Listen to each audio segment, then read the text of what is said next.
नमस्कार, स्वराज के Khedkar kitchen YouTube recipe चॅनलमध्ये आपल्या सर्वांचं स्वागत आहे। तर दिवाळी आहे आणि दिवाळीत आपण शंकरपाळे केले नाही असं होतच नाही, तर आपण शंकरपाळे बनवूयात। त्यासाठी मी 2 वाटी गव्हाचं पीठ घेतलंय, त्यामध्ये 1 वाटी पिठी साखर ऍड केली, अर्धी वाटी रवा ऍड केला, त्यामध्ये थोडेसे पांढरे तीळ, थोडासा खोबऱ्याचा खीस, थोडीशी खाण्याची सोप, चिमूटभर खायचा सोडा ऍड केला, 1 ते 1.5 चमचा यामध्ये आपण चांगलं साजूक तूप घालणार आहोत आणि याचा मस्त दुधामध्ये उंडा बांधून घेऊयात। त्यामध्ये आपण काही टरबुजाच्या बिया किंवा आपल्याकडे ज्या सीड्स अवेलेबल आहेत त्या ऍड केल्या।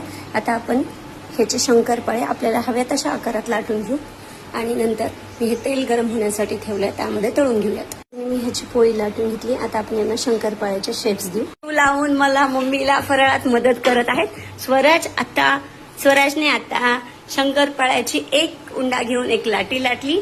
आता स्वराज त्याचे मस्त शेप देणार आहेत। स्वराज असं शेपरच्या सहाय्याने शंकरपाळे कट करत आहे आणि हे शंकरपाळे मम्मीला तळण्यासाठी देणार आहे।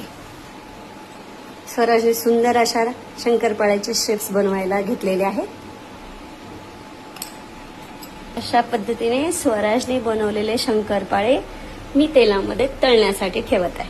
तर स्वराजचे शंकरपाळे किती सुंदर बनून तयार झालेले आहे। तुम्ही असं टेक्स्चर बघू शकता आणि ह्याची चव, स्वराज याची चव खूप छान। कसं लागत आहे?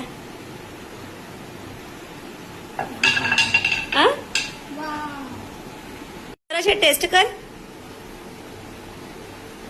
कसं लागत आहे? मस्त।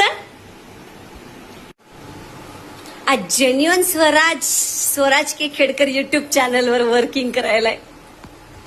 आज खरंच चॅनलचं नाव स्वराजला शोभून दिसायले। हो ना स्वराज? हो ना स्वराज? इसी बात पे लाइक सब्सक्राइब तो बनता है ना स्वराज? स्वराज की इतनी मेहनत के लिए बनता है।